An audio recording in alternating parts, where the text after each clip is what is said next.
मोहतरम दोस्तों, अस्सलाम वालेकुम वरहमतुल्लाहि वबरकातुहू। उम्मीद करता हूँ आप खैरियत से होंगे। अल्लाह आपको सलामत रखे, खुश रखे, आबाद रखे। प्यारे अजीज़ों, आज बहुत ही कमाल की वीडियो लेकर हाजिर हुआ हूँ। आप तमाम हजरात वीडियो को आखिर तक ज़रूर देखिएगा। प्यारे अजीज़ों, हम बिस्तरी का वो कौन सा इस्लामी तरीका है जिसे कुरान व हदीस में पसंद किया गया है?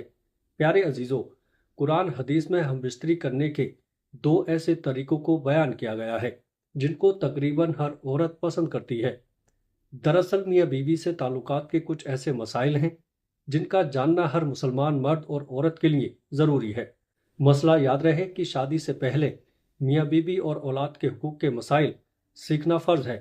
हदीस शरीफ में आता है कि जिस तरह हराम सोहबत पर सज़ा है, इसी तरह जायज़ सोहबत पर भी नेकियां हैं।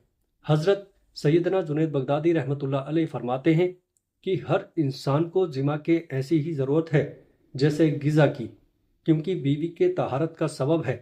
जब शोहर अपनी बीवी से हमबिस्तरी यानी मुवाशत का इरादा करे, और बिलखुसूस शादी की पहली रात और उसके बाद भी, तो शोहर को चाहिए कि इन आदाब व तरीक़ेकार के मुताबिक अमल करें। इंशाअल्लाह शैतान की मुदाखलत से महफूज रहेंगे और नेक सालेह औलाद पैदा होगी। मगर याद रहे कि सतर खोलने से पहले हम बिस्तरी की दुआ पढ़ें, और सबसे बेहतर है कि जब कमरे में दाखिल हो तभी बिस्मिल्लाह शरीफ पढ़कर दायां कदम अंदर दाखिल करें।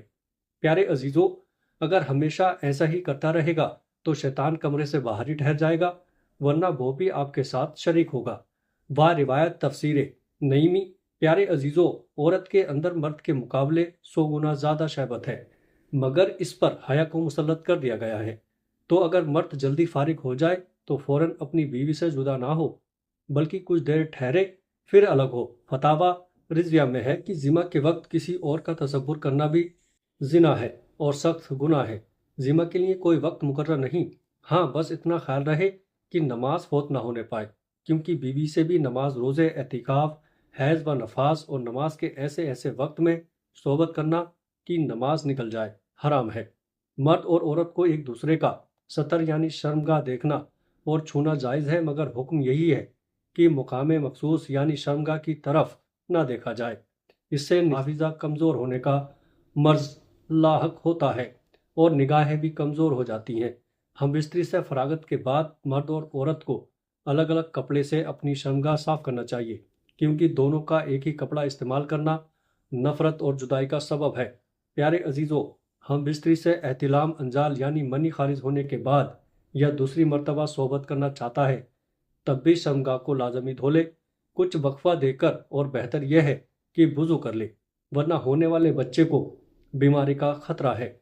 जिमा मुबाशरत या हमबिस्तरी के कुछ देर बाद यानी कम से कम आधा घंटा बाद गुस्ल कर ले, इसमें सेहत व तंदुरुस्ती भी है, और मरते वक्त हजरत सैयदना जिब्राइल अलैहिस्सलाम की जियारत भी नसीब होगी।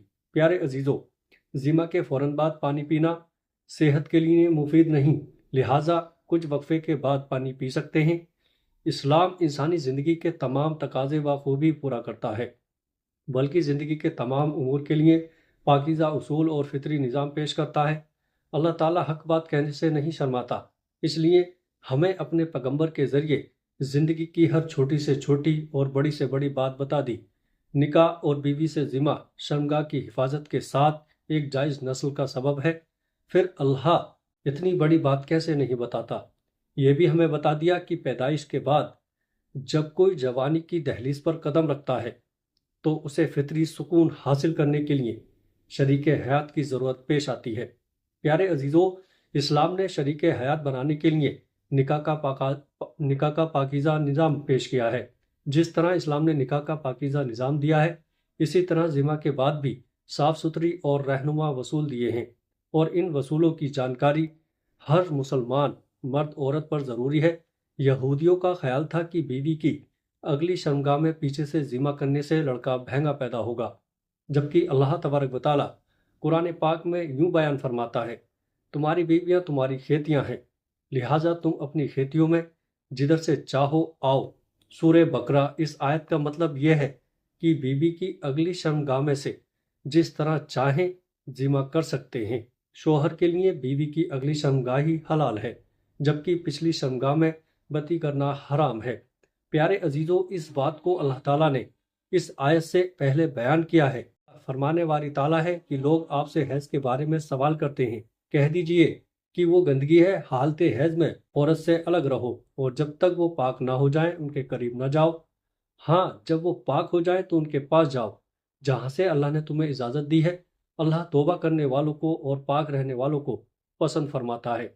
सूरे बकरा। प्यारे दोस्तों, यहाँ पर अल्लाह रब्बुल इज्जत हुक्म दे रहा है कि हैज की हालत में बीवी के पास ना जाओ और जब वो गुस्ल करके पाक हो जाए तो उसके साथ उस जगह से जिमा करो जिस जगह से जिमा करने की इजाज़त दी गई है। हैज अगली शर्मगाह से आता है और हैज का खून आने तक जमा ममनू है और जब हैज बंद हो जाए तो उस जगह से जिमा करना जहां से खून आ रहा था। नबी सल्लल्लाहु ताला अलैहि वसल्लम का फरमान है, और बीवी से जिमा करते हुए तुम्हारे अज़ू में सदका है। वाह रिवायत सही मुस्लिम। प्यारे अजीज़ों, साहबा इकराम ने रसूलुल्लाह सल्लल्लाहु ताला अलैहि वसल्लम से पूछा, हम में से कोई अपनी ख्वाहिश पूरी करता है तो क्या उसमें भी अजर मिलता है? तो आप सल्लल्लाहु ताला अलैहि वसल्लम ने फरमाया, बताओ अगर वो ये ख्वाहिश हराम जगह पूरी करता तो क्या उसे गुनाह ना होता? साहबा ने अर्ज किया कि क्यों नहीं। लिहाजा फरमाया कि इसी वजह से जब वो सही जगह से ख्वाहिश पूरी करता है तो उसके लिए अजर है। कुरान और हदीस में हम बिस्तरी करने के दो ऐसे तरीकों को बयान किया गया है जिसको तकरीबन हर औरत पसंद करती है। इसको कुरान ने भी पसंद किया है और हदीस में भी पसंद किया गया है। आइए कुरान व हदीस में पसंदीदा तरीकों के बारे में जानते हैं। कुरान पाक में हर मोड़ पर मुसलमानों की रहनुमाई फरमाई है। इसी तरह हम बिस्तरी करने पर भी शरीयत ने हमारी बहुत रहनुमाई फरमाई है। प्यारे दोस्तों, वो दो तरीके आपको बताता हूँ कि वो कौन से हैं। दो तरीके हैं। अल्लाह ताला कुरान पाक में फरमाता है, ये वो तरीका है जो तकरीबन हर जानदार इस्तेमाल करता है। वो तरीका यह है कि औरत नीचे लेटी हो और शोहर ऊपर लेटा हो और शोहर हरकत करे। इसको कुरान पाक में बयान किया, औरत नीचे लेट जाए और शोहर उसके ऊपर हो। इस तरीके से बीवी के साथ सोहबत कायम करना, इससे शोहर को भी लज्जत मिलती है और बीवी को भी खूब लज्जत मिलती है। इसी तरीके को कुरान ने भी पसंद किया है। प्यारे दोस्तों, दूसरा तरीका जिसको हदीस में पसंद किया गया है, हदीस मुबारक में इरशाद है कि बीवी जब नीचे लेट जाए तो उसकी दोनों टांगों को अपने कंधों पर रखकर हरकत करे, और इस तरीके को हदीस में बयान किया गया है।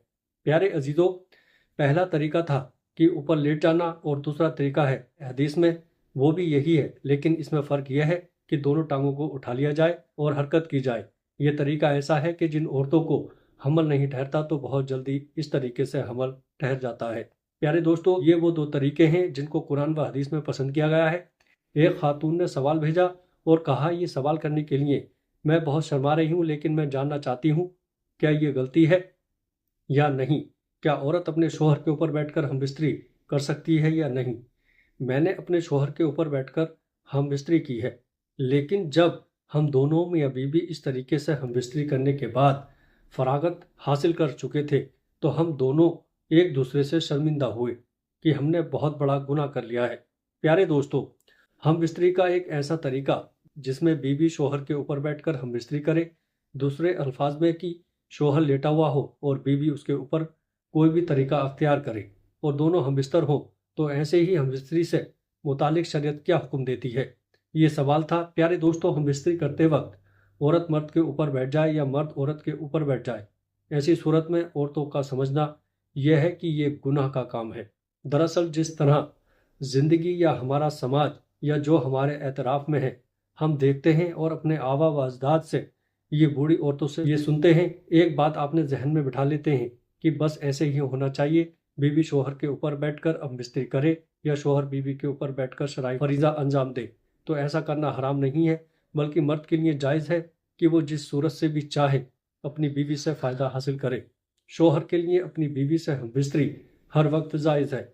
शोहर का अपनी बीवी से लज्जत हासिल करने के लिए, उसके जिस्म से खेलने के लिए वक्त की किसी किस्म की कोई मुमानियत नहीं है। प्यारे दोस्तों, सिवाय कुछ चीज़ों के जिनसे शरीयत ने मना किया है, यानी शोहर के लिए अपनी बीवी से हैज़ व निफास के दौरान हम बिस्तरी करना जायज़ नहीं।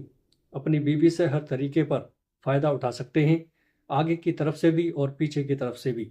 बस दखुल सिर्फ आगे वाली शर्मगाह होना ही चाहिए, यानी मर्द का आज़ा تناسل کا جو داخل ہے وہ صرف سامنے کی شمگاہ میں ہی ہونا چاہیے، جس سے کہ حیض کے دنوں میں خون آتا ہے۔ پیچھے کی جانب سے بھی اگر آپ ہم بستری کرنا چاہتے ہیں تو پچھلی شمگاہ میں نہیں بلکہ صرف آگے والی شمگاہ میں، جس سے بچے پیدا ہوتے ہیں۔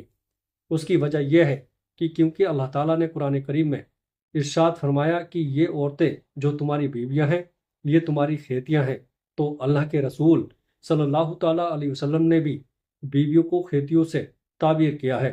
تمہاری بیویاں تمہاری کھیتیاں ہیں اور اپنی کھیتیوں میں جس طرف سے چاہو آؤ۔ البتہ رسول اللہ صلی اللہ تعالیٰ علیہ وسلم کے فرمان کے مطابق بیوی کی پچھلی شرمگاہ میں عضو تناسل داخل کرنا حرام ہے، کیونکہ رسول اللہ صلی اللہ تعالیٰ علیہ وسلم نے اس طرز پر اس کی پچھلی شرمگاہ پر داخل کیا جائز نہیں۔